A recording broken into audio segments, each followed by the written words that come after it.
As many of you know, several days ago, Grant's beloved Pops passed away. It brings us comfort and peace knowing that Pops is finally healed up and made whole and is home with his Lord Jesus Christ. Grant has taken a few days to be with his family, and I would ask that you continue praying for him and the rest of the Woods family.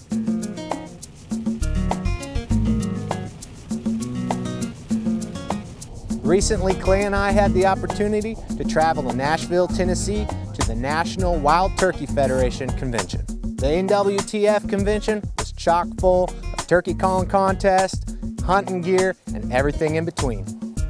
Growing Deer is brought to you by Bass Pro Shops, also by Reconics, Trophy Rock, Eagle Seed, Nikon, Winchester, Lacrosse Footwear, Bloodsport Arrows, Flatwood Natives, Morel Targets, Caldwell Shooting Supplies, Hooks Custom Calls, Montana Decoy, Summit Tree Stands, Drake Non-Typical Clothing, House Lubricator, RTP Outdoors, Yamaha, Fourth Arrow, Scent Crusher, iScope, Mossy Oak Properties of the Heartland, Hunter's Blend Coffee, Code Blue, Decode, G5 Broadheads, Prime Bows, and Redneck Hunting Blinds.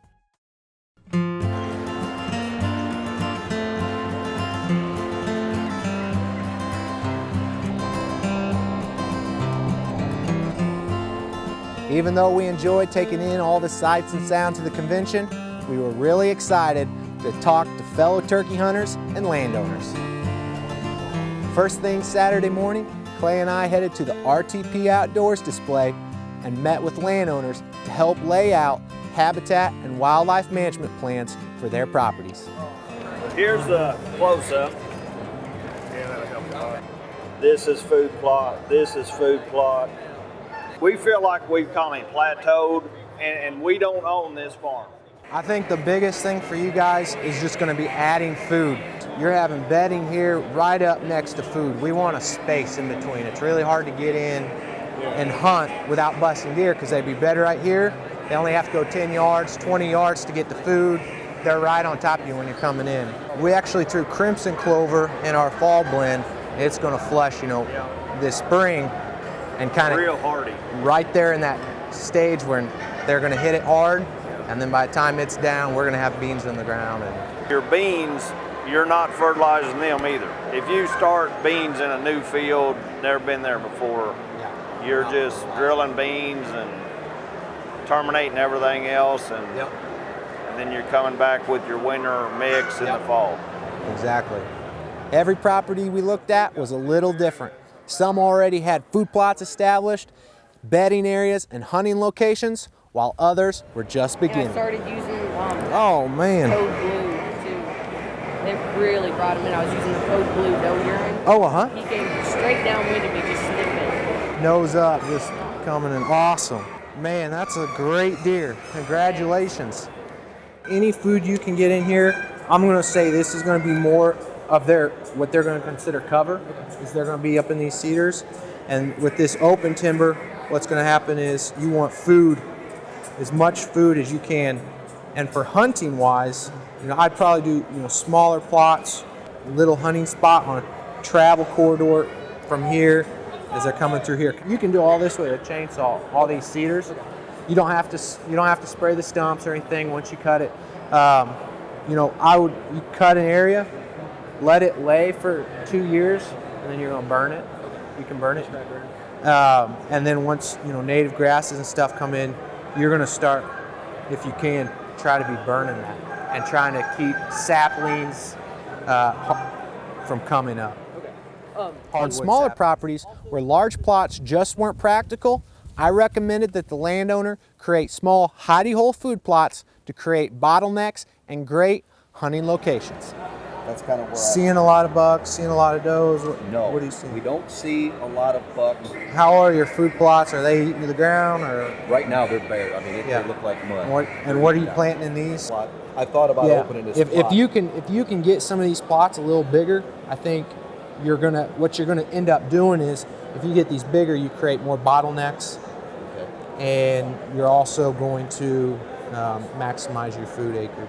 For properties that had already developed or were going to expand their food plots, I recommended that they plant soybeans for their summer forage and the buffalo blend for their fall plots. The goal is to provide quality forage as many days out of the year as possible, all while building soil, recycling nutrients, and reducing fertilizer and herbicide use. We call this the buffalo system. It replicates the native prairies and its continuous soil building system. In the prairies, native forages would grow and be trampled by the buffalo. The trampled forage would then break down, new growth would occur, nutrients would be recycled, and healthy soil was built.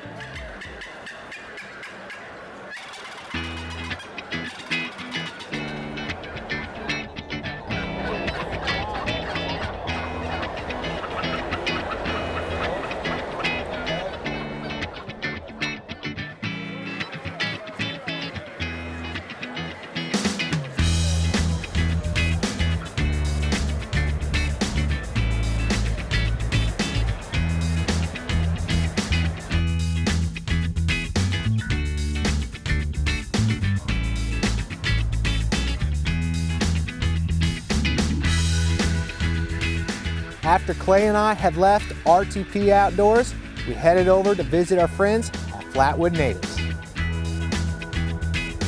While we were there, we were able to talk to several landowners about habitat management. You may want to just bring this down if you can, and try to get a little more acres of food there. Yeah, I would get all this in food. And you're set up great for those south winds because you're entering from the north and you can slip in exactly where you need to be. It was great being there with the Flatwood Natives crew because they know a thing or two about improving habitat. We've had Flatwood visit the proving grounds several times over the past few years, and they've done a great job helping us establish tree plots and treat the encroaching hardwood saplings in our bedding areas. Hey, how are you? Buck Spears Pass. Good to see you. Yeah. Hey, a couple of quick questions. I know you're doing a lot of stuff no here. worries. I was thinking about coming down here Springfield Day. Yeah, Is great. that a good recommendation? Yeah, I mean, I think you would love it. Just to learn, because we got 40 acres and we're trying to decide. I sent you Yep. a question once, but you still have a few openings, I think.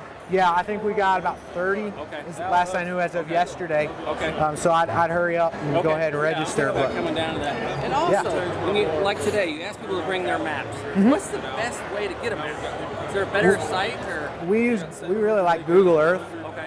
That's kind of our go-to. And then whenever we look at maps, we want usually if you can outline your property and get a close up of it, and then if you can back out so we can see the neighboring properties. So if I would bring that down to field days, we have time to kind of look at that? Yep. Just grab me or Grant. We'll be happy to look at it. So, hey, it's good seeing you. Enjoy the show. Clay and I really enjoyed meeting all the landowners, looking at property maps, and helping them improve their habitat and their hunting.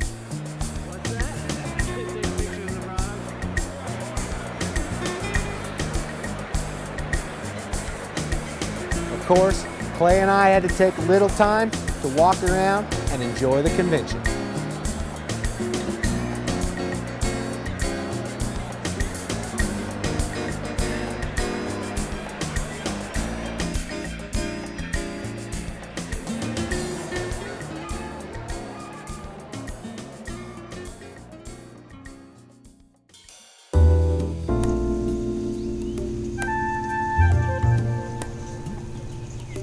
Even though we got turkeys on the mind, we've already begun preparing for this year's food plots. It may seem early to start talking about food plots, but this time of year is a great time to start taking soil samples. Every year, about this time, we come through and we take a soil sample from every food plot here at the Proving Grounds. A soil sample is an easy way to figure out what's in the soil. That way, when it comes time to fertilize or add minerals and nutrients to the soil, we know exactly how much to use, and it will actually save us money in the long run. It doesn't take much equipment to do a proper soil sample. All you need is a clean shovel or a stainless steel soil probe and a 5-gallon bucket. When you're using a shovel or a soil probe, you want to make sure it's clean before each soil sample. That means cleaning it in between each field that you test. Soil samples are part of wildlife management, so we're gonna let our spring intern, Jacob Hamilton, get a little hands-on experience here at the Proving Grounds, and we're gonna teach him how to do a soil sample. All right, Jacob, here we go. We got our soil probe, we got our bucket. We're just gonna go out in the field. There's no need to fertilize if your soil doesn't need it. You're just throwing away money when you could be putting that money towards seed or other projects. Forages that have the proper nutrients available are not only better for deer, but they're more palatable, and deer will seek those forages first. Well, Jacob, first thing that we're gonna do is we wanna get that soil probe down in the soil, 0 to 5 inches, that's the zone of the roots. That's kind of hard to do here in the Proving Grounds. We've got a lot of rocks, and then we'll take this and move on.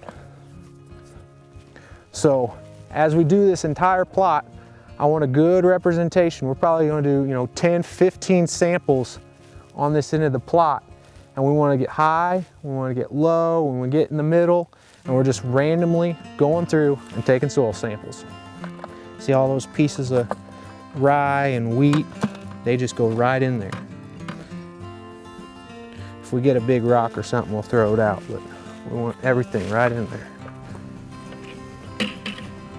Don't just walk through your plot and say, ooh, that spot over there has great forage, and test only there. Test randomly. Don't be afraid to put the soil probe through a clump of wheat or through a turnip. All that's going to decay and be recycled into the soil. Soil samples aren't just for the large feeding plots. We also want to take soil samples of our hidey hole food plots. In these small plots, quality forage doesn't only mean great nutrition for deer. We want palatability, so those deer will come in and feed and be within bow range. These small plots, I like these. They don't take very long. Ooh, that's a good. I bet you there's sheds out there not too far from us. A lot of organic matter here. Look at all that clover and rye. Big thick mat of. Well, Jacob did a great job taking a bunch of samples here in this food plot. We're gonna mix them up, put them in the bag, and they'll be ready to send off to the lab. Break up all those little parts from the soil probe. There's a rock there. I'm gonna go ahead and throw that rock out so it doesn't break the machine at the lab. Take a little handful, and we'll fill it up in the bag. Just like that, we'll fold that bag over, and this food plot's done.